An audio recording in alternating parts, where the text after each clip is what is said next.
لو انتي دوستي على الفيديو ده دلوقتي وبتتفرجي عليه فانا متأكدة ان انتي اكيد محتاجاه، واكيد الفيديو ده هيساعدك. وانا كمان عارفة ان الفيديو ده هيلاقيكي في الوقت المناسب. اكيد انتي دلوقتي في فترة في حياتك عندك قرارات مصيرية، عايزة تاخدي قرار في اي حاجة تخص حياتك او تخص مستقبلك ومش عارفة تاخدي قرار مظبوط. في الفيديو ده انا هساعدك ان انتي تفهمي ايه اللي بيحصل في عقلك، وتفهمي ايه هي العقبات اللي بتظهر لك في الطريق وقت لما تبتدي تغيري حياتك وتطلعي من الكومفورت زون. وكمان هشارك معاكي خطة، مفهوم جديد ان انتي تتخلصي من الافكار دي وتقدري تاخدي القرار اللي يناسبك، وهوبفلي تتخلصي من الخوف وتتخلصي من القلق وتاخدي قرار بعد ما تشوفي الفيديو ده. طيب لما بنيجي ناخد قرار في حياتنا، قرار مصيري، احنا عارفين ان هو ممكن يكون حاجة كبيرة جدا، وعارفين ان هو هيترتب عليه حاجات كتير قوي في المستقبل. فاحنا مش عارفين هل ده القرار الصح، هل الخطوة اللي انا عايزة اعملها دي هي دي اللي مناسبة ليا ولا لا. فلما بنيجي ناخد خطوة جديدة او ناخد قرار جديد في حياتنا بيحصل لنا مخاوف. ولكن قبل ما اتكلم عن المخاوف، احنا ليه من الاول عايزين ناخد قرار؟ يا ترى احنا ليه عايزين نغير حياتنا وناخد خطوة جديدة او ناخد قرار مصيري؟ الاسباب بتكون كتير. اولها ان انتي ممكن تكوني مش حاسة بالامان anymore، مش حاسة ان انتي في مكانك المظبوط، مش حاسة ان انتي متقدرة كفاية، او حاجة تالتة ان انتي تكوني نضجتي، طريقة تفكيرك اختلفت، أهدافك اختلفت. وقت لما كنتي في المكان ده، أنا بالنسبة لي لما استقلت من شغلي، هديكي ده كمثال. أنا وقت لما ابتديت أشتغل كنت في سن معين، كان عندي تفكير معين، كان عندي وجهة نظر مختلفة، كان عندي أهداف معينة. فده كان السبب ان انا اشتغل الشغل ده واقعد فيه لفترة معينة. ولكن وقت لما جالي oh wow I can see a rainbow now guys, it's it's raining here, beautiful, I can see a rainbow. anyway, خلينا نرجع تاني لموضوعنا. لما انا قررت ان انا هستقيل من شغلي، الموضوع ما جاش كده صدفة وما حصلش كده بسهولة، لا انا عديت بحاجات كتير قوي متأكدة ان انتي تكوني بتعدي بيها دلوقتي. ما كنتش حاسة بالامان، لان وانا بشتغل في الفترة دي قبلها حصلت وقت الكورونا والكوفيد والبانديميك وشفت ناس كتير بتمشي من الشغل، او بصراحة الشركة هي اللي كانت بتمشيهم. فحسيت ان I'm just a number، انا مجرد رقم، staff number محطوط في الشركة دي. لكن انا نفسي هويتي مش موجودة او مش متقدرة. حاجة تانية من الحاجات كمان اللي عايزة اتكلم عليها، اني حسيت اني انا مش متحكمة في حياتي. حسيت اني الحياة اللي برا، الحاجة اللي برا هي اللي متحكمة فيا، وده احساس وحش قوي ان انت تحسيه. وقت ما انا كنت شغالة في الشركة دي، جاء وقت من الاوقات كنت حاسة ان كل حاجة في حياتي معتمدة على الشغل. الاوقات اللي انا بقضي فيها وقت مع اهلي معتمدة على الشغل، الوقت اللي انا بقضيه لنفسي معتمد على الشغل. حتى ان انا اعيا او اخد اجازة مرضية كانت big deal. يعني تخيلي ان انتي لما تكوني تعبانة، انا حاليا تعبانة بس انا بعمل الحاجة اللي بحبها، وده فرق كبير وممكن نتكلم فيه بعدين في موضوع تاني. ولكن تخيلي ان انتي لما تكوني تعبانة، دي حاجة بتروحي تقابلي فيها المانجر وبتروحي explain yourself وبتروحي تشوفي انتي بقالك كام يوم تعبانة وتعبانة ليه، وبروفت ان انتي فعلا تعبانة، وروحي للدكتور وخدي ريبورت بيقول ان انتي فعلا تعبانة. فالموضوع كان ما كنتش حاسة ان انا انسان. الانسان محتاج ان هو يعيش حياته smoothly اكتر، محتاج ان هو يحس ان اقل حاجة اولويات البسيطة ان انت تبقي تعبانة، او ان انت يبقى عندك مناسبة حد من اهلك، او ان انت بنتك تعبانة، او ان انت والدك تعبان، دي حاجات مش محتاجة مني اني to explain myself لحاجات حياتية طبيعية basics human needs. فدي كانت اول حاجة من الحاجات اللي حسستني ان انا لا، انا مش عايزة اعيش كده. انا حاسه ان انا ستاف نمبر، حاسه ان انا مش متقدره. والحاجه الثالثه كمان ان انا قعدت فتره انا مش بتغير، مفيش اي سكيل انا بكتسبها ايا كان اللي انا بعمله. انا مهما اترقيت انا لسه بعمل تقريبا نفس الحاجه بس في حته تانية. انا كشخص انسان انا I'm not developing myself، انا زي ما انا مهما حصل. فده كان حاجة بصراحة مؤثرة عليا قوي. وبعد كده بيجي فترة بتحسي فيها ان انتي you're not fitting in anymore، بتحسي ان ده مش مكانك، بتحسي ان في حاجة جواكي اتغيرت، عقلك اتغير، طريقة تفكيرك اتغيرت،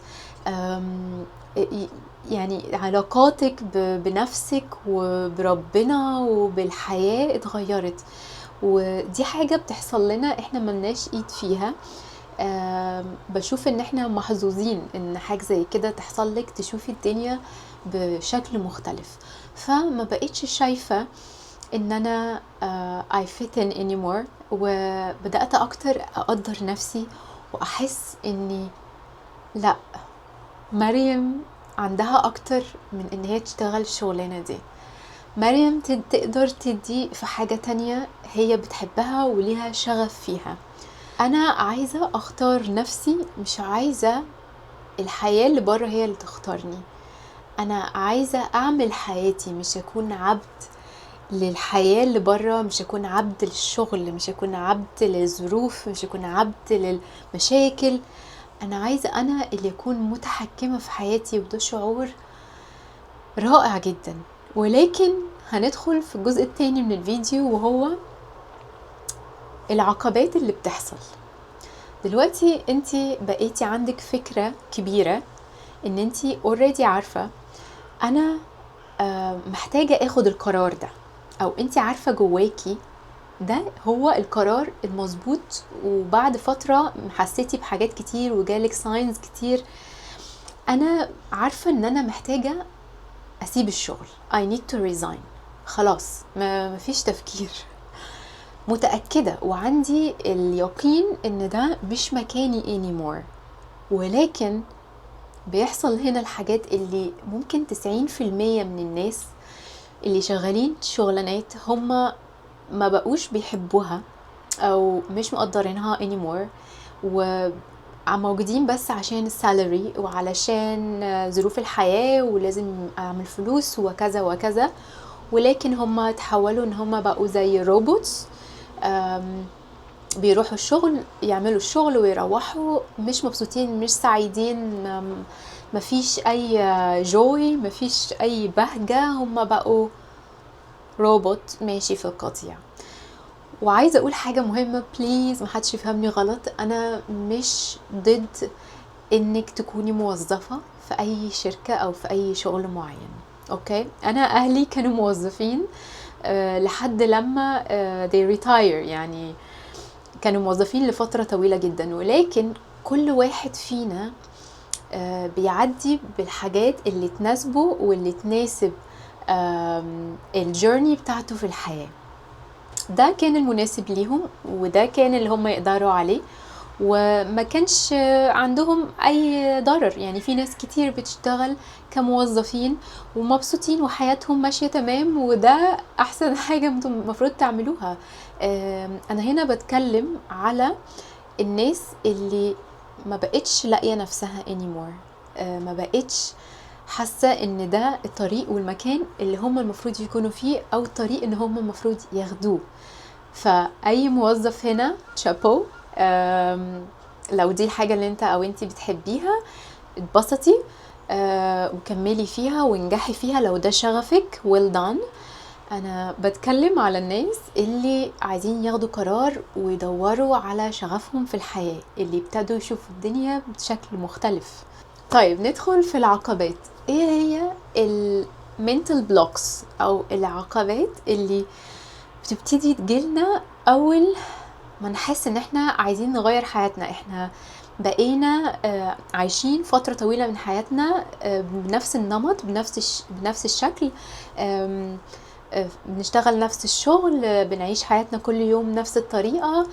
فبيجي وقت ان احنا عايزين نتغير، بيحصل لنا حاجات كتير قوي صعبة بتعطلنا، ومش اي حد بيقدر يتخطاها ويعدي للناحية التانية. اول حاجة من الحاجات دي هي الخوف من الفشل. لما بنيجي نبتدي اي حاجة جديدة، عقلنا بيبقى خايف علينا، عقلنا عايزنا دايما نفضل في امان، ونفضل في الحتة اللي هي السيف زون. ليه؟ لان عقلنا بيخاف ان احنا نفشل، فبالتالي بيفضل يطلع لنا افكار بتقول لنا طب هتعملي ايه لو فشلتي؟ هتعملي ايه لو الموضوع ده ما مشيش؟ طب هتعملي ايه لو ما قدرتيش تعملي فلوس بعد ما تسيبي الشغل for example؟ فيفضل عقلنا يقول لنا كده، ودي مش حاجة وحشة. عقلنا بيخاف علينا وعايزنا نكون في حتة كويسة، لان احنا بقالنا فترة طويلة عايشين بنفس الطريقة. فعقلنا شايف ان انتي بقالك 7 سنين بتعملي نفس الحاجة and you survived، انتي لسه عايشة. فبالنسبة لعقلك ده هو الحاجة اللي انتي المفروض تكمليها، علشان عقلك عايزك تعيشي، عايزك تكملي حياتك سيف. فبيقولك ان الحاجة اللي انتي كنتي بتعمليها بقالك سنين دي it's safe for you، فبليز كملي عليها. فللأسف بتبدأ تيجي أفكار من نوع الخوف، والخوف هو أكتر حاجة أو أسوأ نوع من أنواع المشاعر، لأنه بيعطلنا كتير قوي. فلما تجيلك الأفكار دي اعرفي ان هي مش جاية ضدك، هي جاية عشان تساعدك. فانتي دورك ان انتي تسمعي صوت عقلك، ولكن ما تخليهوش هو اللي يسوقك. you're the controller here، انتي اللي بتتحكمي في الافكار دي. اوكي، انا سامعة فكرة دلوقتي في عقلي، هل انا همشي وراها ولا هاخدها واقعد معاها واحاول افهمها واعرف هي جاية ليه، وبعد كده اخد القرار بنفسي؟ تاني حاجة من الحاجات اللي بنبتدي نحس بيها وهي الخوف من المستقبل، وهي it's related لأول حاجة الخوف من الفشل. الخوف من المستقبل حاجة بتأثر علينا جدا، لأن احنا دلوقتي قاعدين في نقطة A وعايزين نوصل لنقطة B. اوكي، فأنا دلوقتي خايفة وقلقانة ان اصلا لما انا اطلع من نقطة A ما لاقيش نقطة B دي اللي انا بدور عليها، ممكن ما تكونش موجودة، ممكن ما تكونش ليا. ففي الحتة دي المستقبل انت متقدريش تتوقعي، بس خطواتك اللي انت بتاخديها النهاردة تقدر تحدد شكل المستقبل اللي جاي هيكون عامل ازاي. for example، لو انا كنت فضلت لسه قاعدة في شغلي كان زماني دلوقتي لسه في نفس الشغل، بعمل نفس الحاجة، ما كانش زماني بعمل الفيديو ده ولا بتكلم معاكو. فان انا اكون في الشغل القديم ده مكتوب، وان انا اكون هنا دلوقتي بتكلم معاكو ده كمان مكتوب، ولكن انا اللي بختار اروح في انهي واحدة فيهم. وكل واحدة فيهم بتفتح لي طرق جديدة وبتفتح لي حاجات جديدة في المستقبل، وده بيترتب على القرار اللي انا خدته من البداية. تالت حاجة وحاجة خطيرة جدا وكانت مؤثرة عليا فترة طويلة قوي، وانا مبسوطة ان انا اتخطيتها، واتمنى ان كلامي فيها يساعدك ان انتي كمان تتخطيها. تالت حاجة هي كلام الناس. ويمكن عندنا احنا في الوطن العربي الموضوع ده بيأثر كتير قوي علينا من واحنا صغيرين، واحنا ده هيقول عليك ايه، وجارتك هتقول عليكي ايه، بنت خالتك هتقول عليكي ايه، البواب هيقول عليكي ايه، مش عارفة مين. خايفين طول الوقت من الناس، والناس شايفيننا ازاي، والناس هيفكروا فينا ازاي، والناس كأن احنا حياتنا تحت رحمة الناس. فالخوف من كلام الناس مش بيعمل اي حاجة غير ان هو بيخليكي صغيرة، وبيخليكي تفضلي قاعدة في نفس المكان اللي انت فيه. لما انا كنت عايزة اخد خطوة كبيرة ان انا اسيب شغلي وانقل حياتي لبلد تانية، بلد ما اعرفش فيها اي حاجة، ما بتكلمش اللغة بتاعتها، انا حاليا في تركيا. لما انا قررت اخد القرار ده واجهت كتير قوي تعليقات من صحابي، من اهلي، من ناس تعرفني: انتي مجنونة، ازاي هتسيبي الشغل بيدفع مرتب كويس، اتس سيف، ازاي هتروحي تعيشي في بلد انتي متعرفيهاش، هتتعاملي ازاي، اتس بيج ريسك، لا انتي المفروض ما تعمليش كده. وده خلاني بدل ما اخد القرار في شهر، خلاني اخد القرار بعد سنة. تخيلي. فانا من وقت ما انا عرفت ان انا عايزه اسيب الشغل لوقت ما انا اخدت الاكشن ان انا فعلا ابعت الريزيجنيشن بتاعتي او الاستقاله بتاعتي، قعدت سنه انا نفسي نفسيا متدمره، لاني انا عارفه ان انا ده مش مكاني anymore. ولكن فضل كلام الناس يأثر عليا. طب ما يمكن هما يكونوا صح، طب الناس هتقول عليا ايه، طب هعمل ايه لو مش عارفة مين طلع كلامه صح، هيضحكوا عليا وهيقولوا ما احنا قلنالك. وللأسف كلام الناس ولا هيودي ولا هيجيب ولا هيغيرلك اي حاجة في حياتك. وده الفاكت اللي انتي مفروض تعرفيها وتفهميها، ان الناس ما تعرفش اي حاجة عنك ولا عن تفكيرك ولا عن اهدافك، وحتى لو يعرفوا عمرهم ما يحسوا بنفس الاحساس اللي انتي بتحسيه. فبالنسبة لي ان انتي تسمعي لكلام الناس او تخلي كلام الناس هو اللي يحدد قراراتك ومستقبلك، فدي حاجة للأسف مش هتوديك في اي حتة. انتي محتاجة تسمعي your gut feeling، الصوت اللي انتي بتحسي بيه هنا. الصوت ده هو اللي بيوجهنا، ده مش بيجيلنا بالصدفة، ده هو الكومبس، يعني الحاجة اللي بتورينا طريق. الكومبس انتوا عارفين قصدي ايه، اللي هي ايه بالعربي مش فاكرة دلوقتي. الكومبس البوصلة، اوكي، هي البوصلة. فالصوت اللي بيجيلك جواكي ده هو البوصلة اللي بتوجهك لانتي بالظبط رايحة فين وجاية منين. فاسمعيه وثقي فيه، لان ده مش بيجيلك صدفة، ده بيجيلك لسبب معين انتي الوحيدة اللي عارفاه. فاركني كلام الناس على جنب واسمعي صوت نفسك.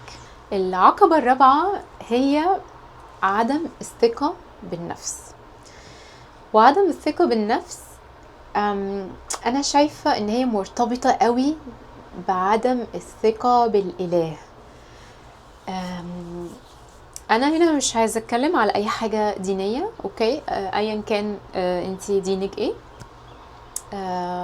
بس أنا عايزة أقول إن أنتي لو حاسة إن أنتي ما عندكيش ثقة في نفسك، فدي حاجة مرتبطة بإن أنتي ما عندكيش ثقة إن في حاجة أكبر منك أخدة already الليد، طاقة إلهية فوقينا taking over. فأول ما تعرفي إن أنتي كبيرة قوي، وإن أنتي جيتي الحياة بنفخة من روح الله، يعني روحك اللي جواكي دي حاجة لا تقدر بثمن، أوكي. ولما حد بيقول لي لا ما عنديش ثقة في نفسي او مش عارفة انا يمكن اوصل ولا لا، او بيبتدوا to self sabotage themselves، يعني بيقللوا من ثقتهم في نفسهم، بيقللوا من نفسهم. بحب ان انا اقول قصة كده سريعة صغيرة، اوكي، وهي غريبة بس هي حقيقية. اوكي، لما حد بيقول لي انا هبتدي حاجة جديدة بس مش عارفة هنجح فيها ولا لا، اصلا انا ما نجحتش في حاجة قبل كده في حياتي، اول حاجة دي صعبة. فبحب اقول حاجه يعني قصه كده لطيفه سريعه خفيفه. انتي نجحتي قبل كده في حاجه صعبه قوي، في حاجه الاف الناس عدوا منها، انتي دخلتي سباق في الوفات ونجحتي وعديتي وكملتي وقررتي ان انتي تيجي الحياه.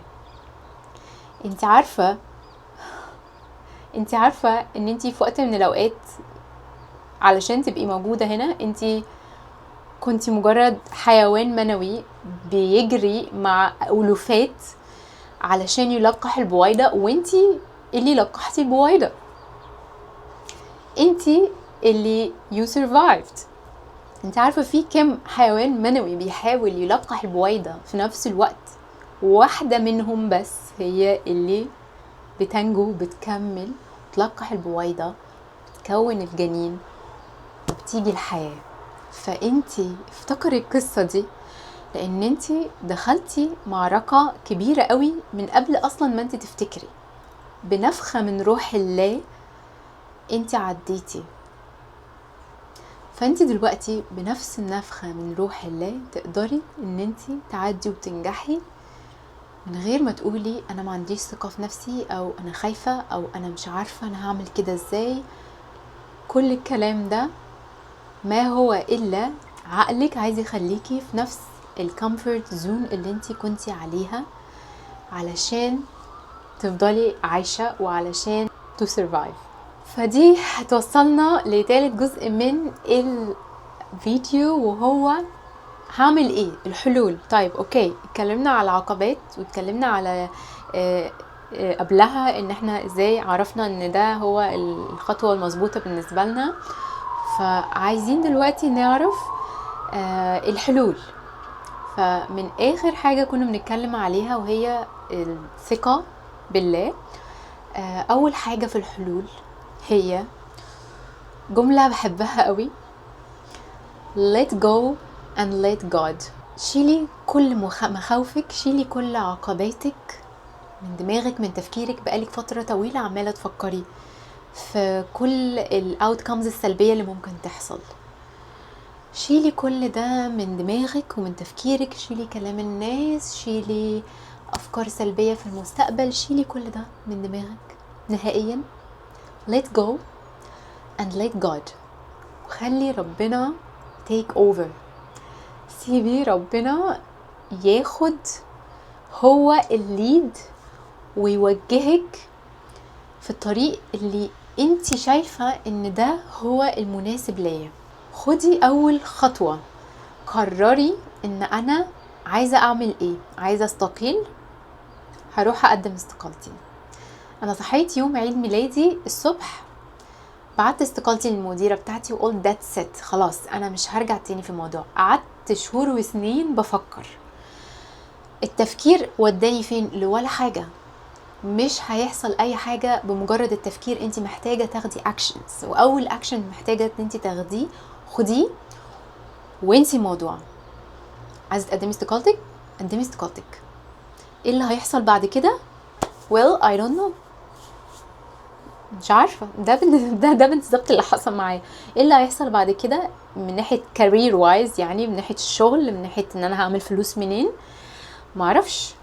بس انا عارفة ان انا طول ما انا موجودة هنا انا مش مرتاحة ومش مبسوطة. ولو انا مش مرتاحة ومش مبسوطة مش هقدر ادي في الحياة، مش هقدر اكون احسن نسخة من نفسي، مش هقدر اكون الست اللي كلها حياة وكلها طاقة ايجابية وبتهتم باللي حواليها.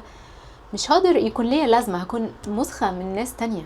فخدي اول خطوة، ارمي نفسك، ما تفكريش كتير. لو انت بقالك already فترة بتفكري وعارفة انا عايزة اعمل كذا، خدي اول خطوة. lock yourself in. احنا اول ما بنعمل حاجة خلاص عقلنا اوكي، في اشارة جديدة في طريق جديد محتاجة اكمل فيه، خلاص اخدت خطوة مفيش رجوع. اوكي، ايه اللي هيحصل بعد كده؟ ده هنا let God. اوكي، انتي عندك النية لان انتي تبقي شخص احسن، عندك النية تطوري حياتك، عندك النية تغيري من نفسك، عندك النية ان انتي to experience life in a different way، يعني تشوفي ان الحياة اكبر من الشركة، اكبر من الشغل، اكبر من الجوازة دي، اكبر من المكان ده. فحطي النية وخليكي صادقة مع نفسك وصادقة مع ربنا، وشوفي البدع، وشوفي ازاي كل حاجة هتمشي وهتتيسر وهتلاقي الطريق من غير اي صعوبات. بس حطي النية وفلو، يعني يعني ما تفضليش تعومي عكس التيار.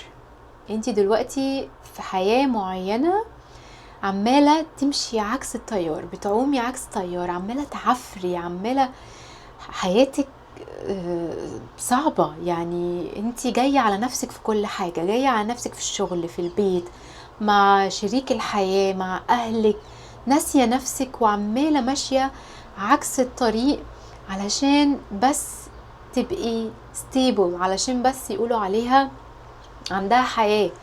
في جوازة مش عاجباكي، في شغل مش عاجبك، يعني خدي مثال الشغل ان انت تستقيلي وطبقيه على كل حاجة تانية. فبليز يعني لفي وفلو، يعني تخيلي كده نهر الكارنت بتاعه ماشي الناحية دي وانت عمالة تمشي الناحية التانية. it's tiring، انت بتستنزفي. لفي وامشي وسيبي نفسك تمشي مع نفس وجهة التيار، وشوفي قد ايه الدنيا هتتسهل وكل حاجة هتتغير لما تختاري ان انتي تثقي في ربنا وتحطي نفسك رقم واحد. الحاجة اللي بعد كده هي ان انتي وانتي تاخدي الطريق ده عايزاكي شوية تقللي سقف توقعاتك. مش علشان انتي مش هتقدري توصلي لها، لأ، ولكن علشان مش عايزاكي تحبطي.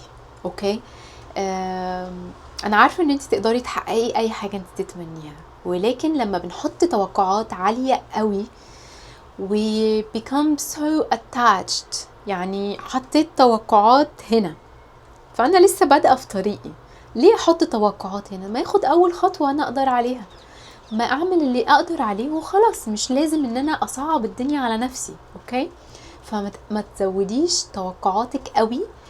ابتدي اللي انت بتعمليه خطوة بخطوة، حاجة بسيطة. مش عايزاكي تستعجلي، مش عايزاكي تقولي انا قلت ان انا هسيب المكان ده او هعمل كذا ولسه ما حصلش، هو فين؟ خدي الخطوة البسيطة اللي انت بتاخديها كل يوم، وخليكي واثقة في نفسك وواثقة في الجيرني، وكملي الطريق. وده هياخدنا للحاجة اللي بعد كده، وهي ابعدي عن الكمالية، مرتبطة بالنقطة اللي قبلها. مش عايزاكي تكوني بتفكري في ان انت تكوني the perfect one. اوكي، we are not perfect، محدش فينا 100% مفهوش اغلاط، ما بيغلطش رائع تحفة، مفيش الكلام ده. اوكي، الكمالية ما بتعملش حاجة غير ان هي بتوقعنا. احنا طول الوقت عايزين يبقى عندنا احسن مرتب، عايزين يبقى شكلنا احسن حاجة، عايزين يبقى شكل العلاقة بتاعتنا احسن علاقة، عيالنا يبقوا احسن عيال في الدنيا، عمالين نجري ورا الكمالية. وجس وات، الانسان عمره ما بيشبع. الانسان اللي ماشي بنفس الطريقة دي ان هو بيدور على اللي بره، وبيدور على الماتيريالز، وبيدور على what can I achieve next you know علشان يبقى شكله حلو في المجتمع. صدقوني الشخصيات دي ما بتشبعش وما بتنجحش. حتى لو نجحت هم نفسهم جواهم ما بيبقوش راضيين او مبسوطين. فابعدي عن الكمالية، اعملي اللي تقدري عليه، خليكي صادقة مع نفسك، وخليكي واثقة ان انتي تقدري تحققي اي حاجة. بس you need to calm down، محتاجة تهدي وتاخدي نفس وتبتدي فترة جديدة، حياة جديدة، خطوة جديدة، وانتي ريلاكست وعندك ثقة وإيمان ان انتي تقدري تغيري اي حاجة انتي عايزاها. عايزة اقول لكم ان الفيديو ده ما كانش سكريبتد، يعني انا ما كتبتش اي حاجة علشان اقراها لكم. انا كل حاجة شاركتها معاكم هي من خبراتي والحاجات اللي انا مريت بيها، وحاولت ان انا مطولش عليكم على قد ما اقدر. واتمنى ان الفيديو ده يكون وصل لك فكرة اكبر عن الحياة، ويكون ساعدك ان هو ينور لك حاجات في عقلك، ان انتي تقدري تاخدي الخطوة الجاية من غير خوف، وان انتي تقرري اذا كان الخطوة دي هي فعلا اللي انتي عايزاها ولا لا.